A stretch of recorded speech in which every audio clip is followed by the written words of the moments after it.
My in-laws laughed at me for being unemployed after layoffs. So I started a business, got rich, and refused to invite them to my wedding ever. I'm a 29-year-old guy, and last year I lost my job. One moment, I was sitting at my desk answering emails. And the next, I was being called into a conference room where HR sat with that fake sympathetic smile they always practice. "It's not about your performance," they told me. "It's just corporate downsizing." I nodded like a robot, holding the envelope with my severance package, but inside, I felt something shatter. For years, I'd been the dependable one, the guy who never missed deadlines, who covered when someone else slacked off. And now I was just disposable. Walking out with my box of things felt like walking through a fog.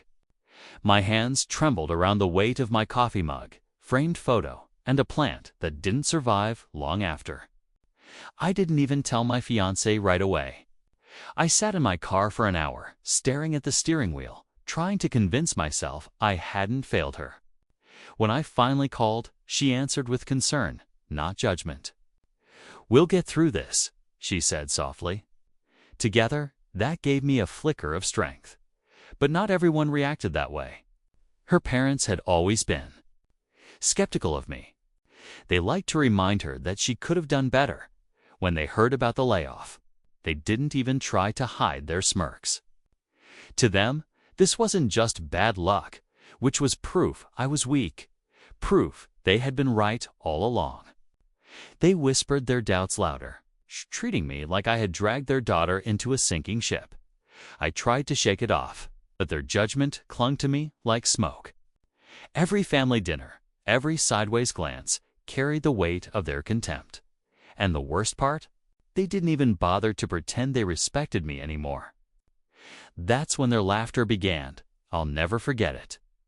The first family dinner after my layoff felt like walking into enemy territory. I told myself I'd keep my head high, but the moment I sat down, I could feel the air shift.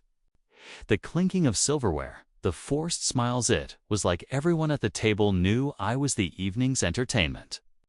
My fiancé squeezed my hand under the table, whispering, "Ignore them." I tried. I really did. Then her brother leaned back in his chair, smirking as he reached for another helping of mashed potatoes. "Better hope my sister doesn't need to eat," he said loudly enough for the whole table to hear.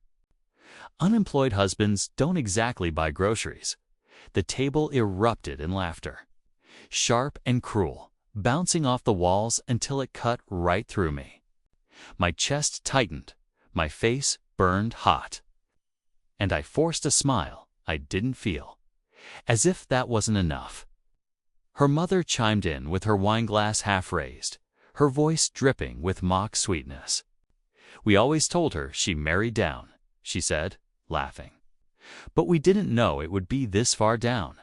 Another round of chuckles followed, like a pack of wolves circling their prey. My fiancée's chair scraped loudly against the floor as she stood up, eyes blazing. "That's enough," she snapped, her voice trembling with anger. "He's working on it, and he's more of a man than any of you sitting here." Her words meant everything. But in that moment, I still felt small, shrinking under the weight of their contempt, humiliated in the very place I should have felt welcomed. I barely touched my food. My appetite was gone, replaced by a dull ache in my chest and the echo of their laughter in my head. That night, lying awake beside my fiancé, I swore I wouldn't stay there punchline forever. The weeks that followed were a blur of rejection emails and unanswered applications. Every morning, I'd sit at my laptop, tailoring resumes, sending cover letters, refreshing my inbox like it owed me something. And every night, I'd close it again with nothing but silence staring back at me. With each passing day, I felt less like a man, less like the dependable person I'd always been. I caught myself flinching when my fiancée looked at me, afraid she saw failure in my face, even if she never said it. My friends weren't much better. At first, they offered half-hearted encouragements. "You'll find something soon, man," but as the weeks dragged on, the invites slowed. Drinks without me, Group chats muted. It was like unemployment was contagious, and they didn't want to catch it. The worst part, though, was my fiancé's family. Word got around fast. Suddenly, neighbors and distant relatives were whispering that I was freeloading, living off their daughter. My in-laws made sure of it, seeding the gossip like it was their favorite hobby. I felt the weight of their judgment in every sideways glance, every forced smile. One night, I went to grab something from the kitchen at her parents' house and froze just before the doorway. Her father's voice cut through the dimly lit hall. "You could still walk away before the wedding," he murmured to my fiancée. "You don't have to tie yourself to dead weight." My stomach dropped. She defended me, her voice sharp, but the damage was done. Hearing those words, raw and unfiltered, was like being gutted from the inside out. For a moment, I thought about giving up, letting them win. But then something inside me hardened. Their laughter, their whispers, their smug little comments, they weren't going to break me. They were going to build me into something they couldn't touch, if they wanted me broke. They had no idea what was coming.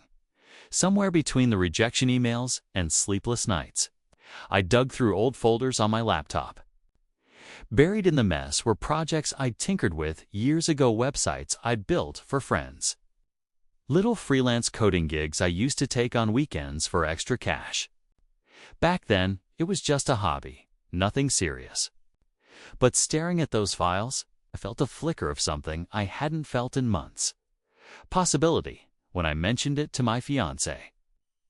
Her eyes lit up immediately. "Why not make it a business?"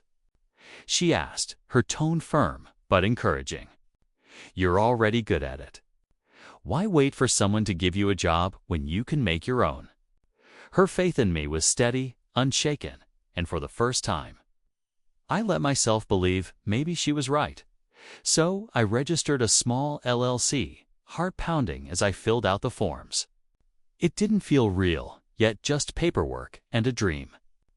I started reaching out to potential clients, offering to build websites, run basic digital marketing campaigns. My first office was a corner table at a coffee shop, the smell of burnt espresso clinging to my clothes as I typed furiously. Of course, when the in-laws found out, they pounced. "That's not a real job," her mother sneered. "Anyone with a laptop can call themselves a businessman." Her brother laughed, asking if I'd start charging people to fix their Wi-Fi. Their words echoed in my head at night, feeding my doubts. And yet, I kept showing up. Coffee shop to coffee shop, client to client, building one tiny step at a time. Every rejection stung, but every small win gave me just enough strength to keep going. It wasn't glamorous, but it was the start of something unstoppable. Those next months became a cycle of late nights and early mornings. I lived with my laptop glued to my hands, bouncing between tutorials, coding forums, and cold emails to strangers who usually never replied. Out of every 10 proposals I sent, maybe one person responded on. Half the time, it was a no anyway. But I kept going, teaching myself what clients wanted. Learning how to pitch, how to price, how to swallow rejection, and try again. My world shrank down to glowing screens and the constant hum of my own doubt. Then, one afternoon, I got an email that made my heart stop. A small business owner wanted me to redesign her website. The contract wasn't huge, but it was real. I poured myself into the project, sweating over every detail, terrified I'd mess it up. When she sent the payment $500, I stared at the number on my screen until my eyes blurred. It wasn't much, not compared to what I used to make, but it was mine. My fiancée threw her arms around me, laughing, crying, telling me she knew I could do it. That moment felt bigger than any paycheck I'd ever cashed. Of course, when her family found out, they twisted the knife. $500. Her brother mocked. That S? Pocket change. You'd make more flipping burgers. Her mother rolled her eyes, saying, "This is just a phase. He'll be crawling back to a real job soon." I stopped fighting their words. Instead, I bought a cheap notebook and started writing down every insult, every cruel laugh, every comment that stung. Page after page filled with their doubt. And every time I felt tired, every time I questioned myself, I opened that notebook and let their voices light a fire in me. Every laugh they had was fuel for me to burn. After months of rejections and tiny wins, I finally hit something bigger. It started with a client who almost ignored me, followed up 3 times, each email more polite than the last. On the 4th, he replied, "Fine. Let's talk." That one conversation turned into a contract worth several months of my old corporate salary. When the payment cleared, I just sat there, staring at my bank account in disbelief. My hands shook as I showed my fiancé. For the first time in a long while, I felt like I could breathe. That project became the domino that knocked everything else forward. Referrals started trickling in. I upgraded from coffee shops to a tiny rented office with peeling paint, but a door I could lock behind me. It wasn't just work anymore, it was a business, one that was finally gaining momentum. My fiancé's pride was quiet but powerful. She'd watch me typing late at night, bring me coffee, kiss my forehead, and whisper, "I'm proud of you." Those words meant everything. But no matter how much progress I made, her family refused to see it. To them, I was still unemployed. "Freelancing isn't real," her mother scoffed one night. "Call me when he gets a steady paycheck again." Her brother laughed that I was playing office with my little company. Every milestone I celebrated, they drowned out with contempt. Then came the twist I didn't expect. During one tense dinner, her father leaned across the table, voice cold as stone. "You should think about delaying the wedding," he told my fiancé. "At least until he proves he can actually provide." My heart sank, rage and humiliation colliding inside me. They weren't just mocking me anymore. They were trying to take her away from me. They thought I wasn't worthy of her. That was their biggest mistake. Planning the wedding should have been joyful. But with her family involved, it turned into a battlefield. Money became the weapon of choice. They sat us down one evening, her parents across from us like judges on a panel. Her father folded his arms, his tone sharp. "We've decided we're not contributing to the wedding. Why should we throw money into something built on instability?" My fiancé's mother didn't even wait for my response before adding, "He can't even hold down a proper job. You deserve someone stable." The words stung deeper than I thought possible. It wasn't just about the money, it was the blatant dismissal, the label of dead weight slapped across my chest. My fiancé fired back immediately, her voice trembling with fury. "He's not dead weight. He's building something incredible, and you're too blind to see it." But her brother snorted. "You can still get out, you know. Better now than when you've got kids and bills he can't pay." Something inside me cracked. For the first time, I felt the weight of their hatred pressing so hard I nearly caved. That night, I stared at the ceiling, wondering if maybe they were right. Maybe she would be better off without me. My chest ached as I whispered, "Maybe we should just call it off. I can't keep putting you through this." But she turned to me, eyes blazing with conviction. "Don't you dare," she said. "I'd marry you in a courthouse tomorrow if I had to. I don't need their money, and I don't need their approval. I need you." Her loyalty wrapped around me like armor, shielding me from the poison of their words. That's when I realized I didn't need their approval at all. After that fight, something inside me hardened. I stopped wasting energy trying to prove myself to people who had already decided I was worthless. Instead, I threw everything I had into my business. Mornings blurred into nights, and sleep became a luxury I couldn't afford. My desk was littered with empty coffee cups and scribbled notes, but I didn't care. Every hour I worked was another brick laid in the foundation of something they couldn't tear down. The momentum built slowly, but it built. One project turned into 3, then 5, until I realized I couldn't keep up alone. Hiring my first employee felt terrifying. What if I failed him too? But when he shook my hand on his first day, I felt a new weight of responsibility, and with it, pride. Soon after, I brought on a second, and suddenly, my little freelance gig was an actual team. Friends who had quietly distanced themselves during my slump started circling back. They asked how I'd gotten clients, how I was scaling, if I had advice for their own careers.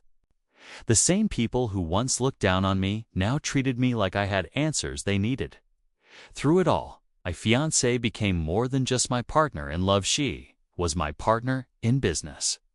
She spent nights sketching logo ideas, building a color palette, shaping a brand that felt ours. Her belief in me never wavered, and having her fingerprints on the dream made it even more real. By the time her family noticed, it was already too late for their scorn to matter. I wasn't unemployed anymore. I was unstoppable. The day I checked the books and saw the revenue cross 6 figures, I had to sit down. My hands trembled, not from fear this time, but from the sheer weight of what it meant. I had built this brick by brick, rejection by rejection, and it was finally undeniable. The first thing I did was surprise my fiancée with a ring upgrade. Nothing gaudy, nothing over the top, just something that sparkled enough to match what she had always seen in me, even when no one else did. The way her eyes filled with tears told me it was worth every cent. Word spread faster than I expected. Clients bragged about their websites. My team kept growing, and soon even people outside our circle knew my name. Neighbors started whispering. Friends of friends repeated the story of the laid-off guy who built his own company, and inevitably, the whispers reached her family. That's when the tone shifted. Her mother, who once laughed at the idea of me running a business, cornered me at a community event with a saccharine smile. "We always knew you'd make it," she cooed, like the years of insults had never happened. Her brother suddenly wanted to grab a drink sometime to talk opportunities. Her father nodded stiffly, trying to mask the same disdain with a forced politeness. But behind my smile, all I heard were their old voices. The laughter at dinner. The whispers of deadweight. The suggestion that she should walk away before it was too late. They thought I'd forget, that success would erase their cruelty. But I remembered every word. They wanted a failure. Instead, I became their envy. As the business grew, so did our wedding plans. What should have been simple decisions about flowers and music turned into long nights at the kitchen table with spreadsheets and lists. But the hardest conversation wasn't about colors or venues, it was about the guest list. My fiancée tapped her pen nervously against the paper, eyes darting between names. "What about my parents?" she asked softly, though we both knew the weight behind the question. Family tradition said they had to be there. But our dignities said otherwise. I thought about every cruel word, every laugh at my expense, every time they tried to convince her to leave me. The idea of them sitting in the front row, smiling for pictures, pretending they had supported us all along, made my stomach twist. My fiancée's voice broke as she whispered, "If I don't invite them, it'll start a war. But if I do, it feels like letting them win." She was torn between loyalty to her blood and loyalty to herself. I took her hand, squeezing it with a steadiness I finally felt deep in my bones. "They won't be there to watch us," I said firmly. "They don't get to celebrate what they tried to destroy, for the first time in this entire mess." I felt a surge of real power, not from money, not from success, but from setting a boundary that couldn't be crossed. We weren't just planning a wedding. We were rewriting the rules of who got to belong in our future. The day we sealed the envelopes, my chest felt lighter. The invites went out, and theirs never came. The morning of our wedding, I felt something I hadn't in years. Peace. The suit fit perfectly. The venue gleamed, and for once, the future felt untouchable. But peace never lasts long when bitterness lingers in the shadows. Halfway through the ceremony prep, one of the coordinators rushed to me, her face pale. "Your fiancé's parents are outside," she whispered. My stomach clenched. They hadn't been invited, but of course, they came anyway. I stepped toward the entrance just in time to see security forming a wall against them. Her father's voice boomed. "This is our daughter's wedding. You can't keep us out." Her mother shrieked about family rights while her brother tried to shove his way past the guards. Guests nearby gasped, phones snapping photos, recording videos. The scene turned into a spectacle Lauer wedding, hijacked by their desperation. From inside, whispers spread like wildfire. People leaned in, murmuring, pointing. Some shook their heads in disgust. Others pulled out cameras to capture every embarrassing detail. My fiancée stood at my side, her jaw clenched, eyes filled with both anger and shame. But as we watched them screaming, red-faced and frantic on the sidewalk, I felt something unexpected relief. For once, everyone could see what I had lived through. Their cruelty, their arrogance, their obsession with control wasn't hidden behind closed doors anymore. They had tried for years to make me the fool, the burden, the joke. But now, in front of friends, colleagues, and strangers, they were the ones unraveling. Their humiliation was public, permanent, undeniable. I didn't even have to say a word. They laughed at me once. Now the world was laughing at them. When the dust settled, the day was perfect. I stood at the altar, hand in hand with the woman who never wavered, while the people who truly loved us filled the room with warmth. We were married without the poison of their presence, and for the first time in a long time, I felt like I had taken my life back. The noise of their laughter, the sting of their insults, it all faded into background static against the sound of vows spoken and promises sealed. Today, the business is thriving. What started at a coffee shop table has grown into something I never could have imagined. I have a team, an office, and more clients than I can handle. We live comfortably, not because of luck, but because of every sleepless night. Every moment, I chose persistence over despair. The betrayal that once nearly broke me has become the reason I'm stronger than I ever thought I could be. Sometimes, wonder if they still talk about me? If they tell people they were proud all along, it doesn't matter. I've learned that the best revenge isn't shouting back or proving yourself in their face. It's living a life so far beyond their reach that they can't touch it. Exclusion is its own justice. They wanted me to fail, but they don't even get to stand in the glow of my success. And so, I close this chapter with peace, not bitterness. Because the truth is simple. They mocked me for being unemployed. I built an empire, and they'll never step foot in it.